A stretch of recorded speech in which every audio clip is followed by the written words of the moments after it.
All right, Kim, well, here we are. It's already divisional weekend. I don't know how that happened.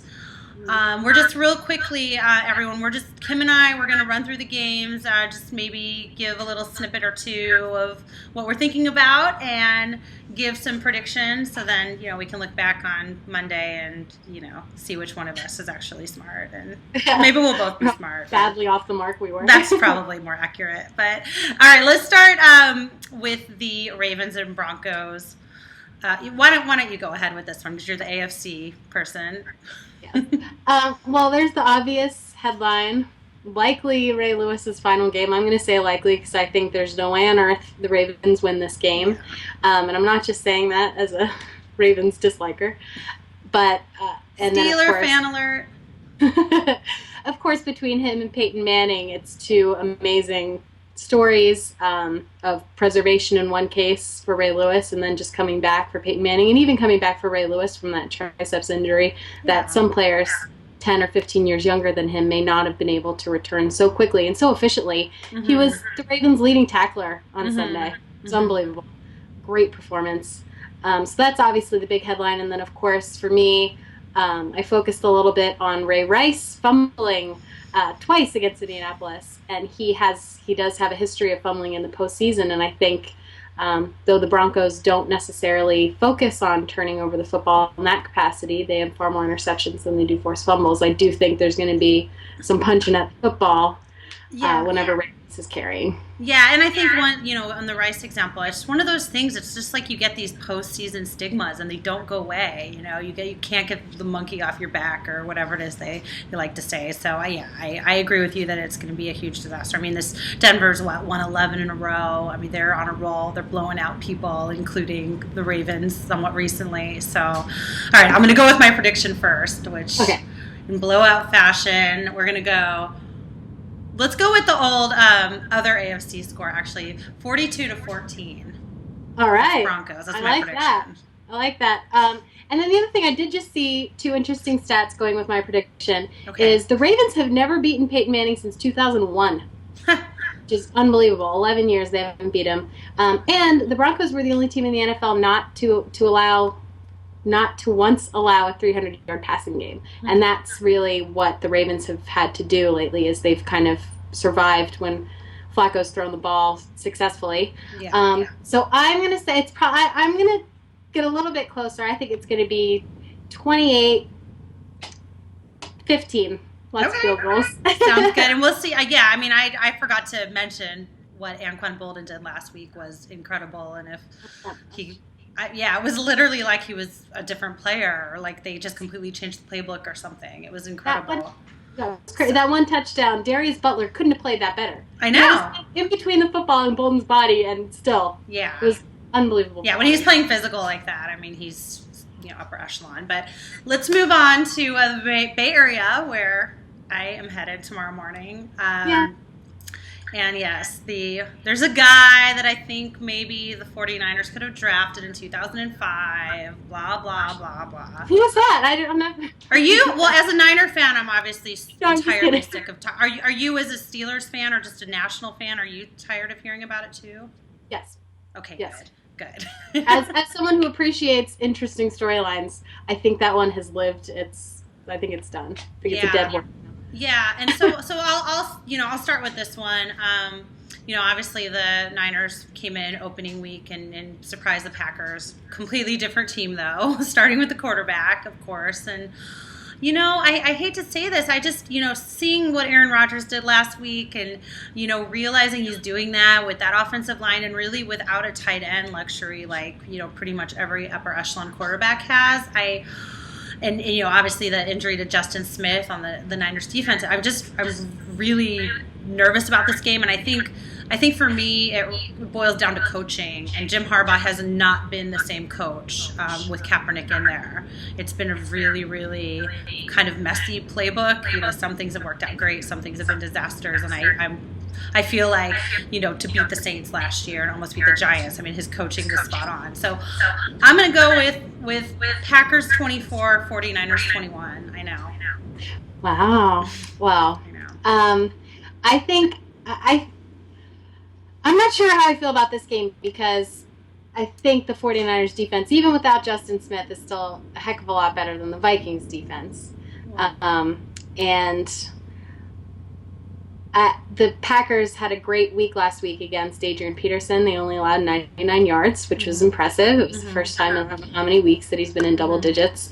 And they were, it's almost like they had a very low-cal version of Kaepernick with Joe Webb. Low-cal?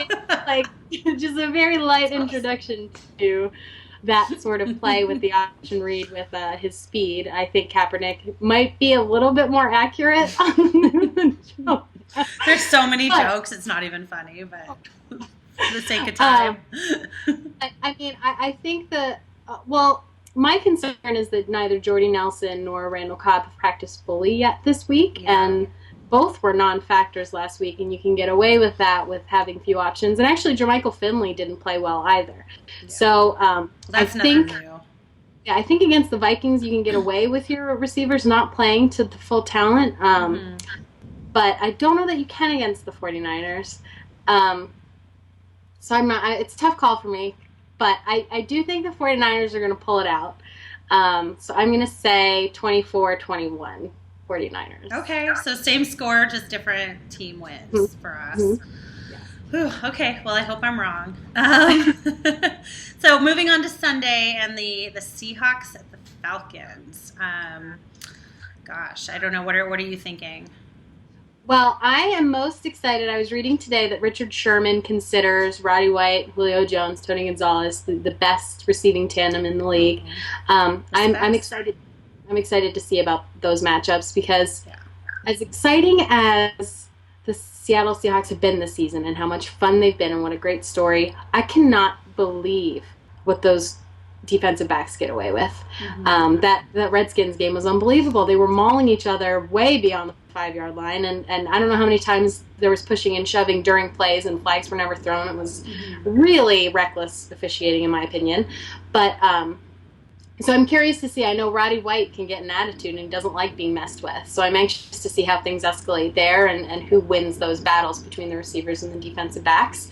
But I'd love to see Seattle get their second win on the East Coast. But more, I would love for the Falcons to be able to just get, speaking of playoff monkeys off the back. I'd love for Matt Ryan and Mike Smith to get a playoff win, for Tony Gonzalez to move on to the NFC Championship.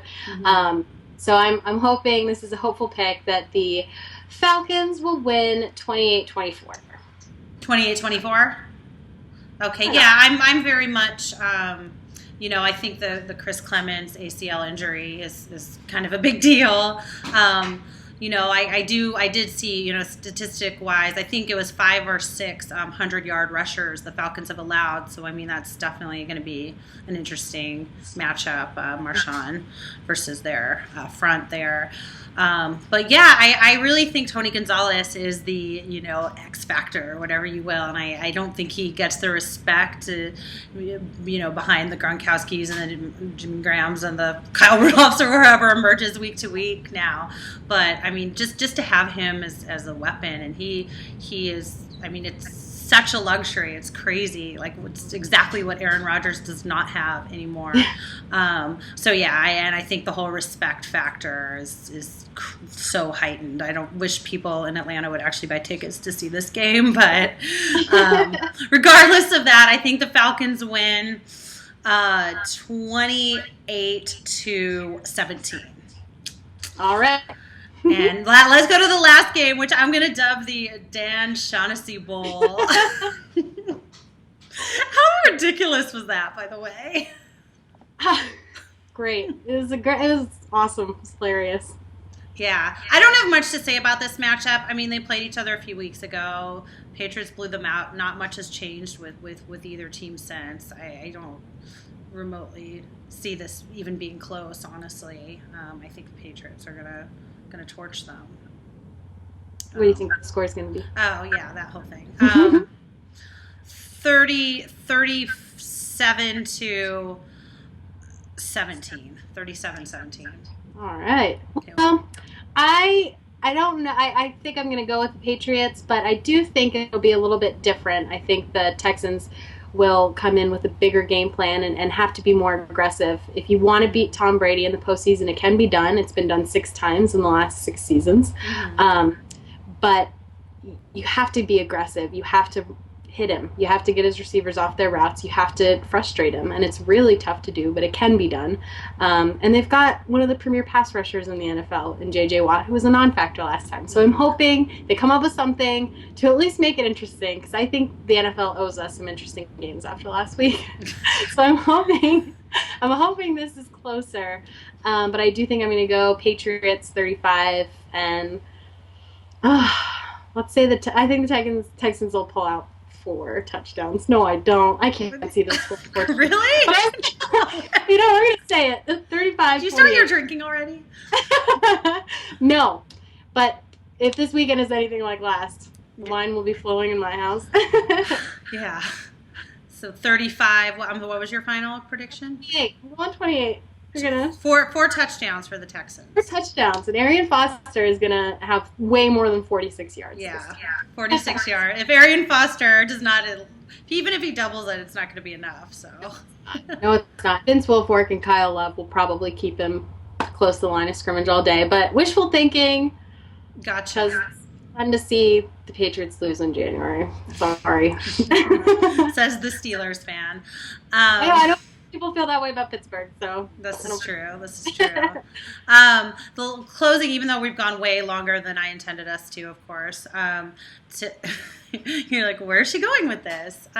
Wild card question, because the Oscar nominations came out today, and I know you were tweeting a bit about it, and I care deeply, and I try to see every movie, and now have to see more, which I didn't realize to be such a player. Let's just give a best picture prediction, which I know is kind of lame because maybe it's obvious. I don't know, but you can go first. I don't think beating Lincoln. Yeah. Which I thought it was great. I thought it was an achievement in filmmaking, and it was interesting. But I actually I don't know that I'd be able to pick my favorite film this year so far. Yeah, I was going to ask who you would pick for the Oscar if you... About that. Yeah, I would go with Argo, but I agree that Lincoln's going to win for sure. Yeah, Argo is actually, for me, top to bottom, I was most enthralled the whole time. And just on that's one of the things I was tweeting. You know the outcome if you followed the press or followed the story as it came out in the 90s, and you're still on the edge of your seat, sweating bullets, like heart pounding. I thought it was brilliant making. They're gonna get through security. Yeah, exactly. I know. Yes.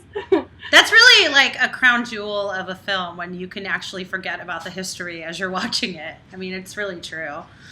So, all right, well, we're going to write out our predictions, and, feel free to add your own in our comment section, whoever's watching this, Mom and Kim's mom, and and we'll see how smart we are in a couple days.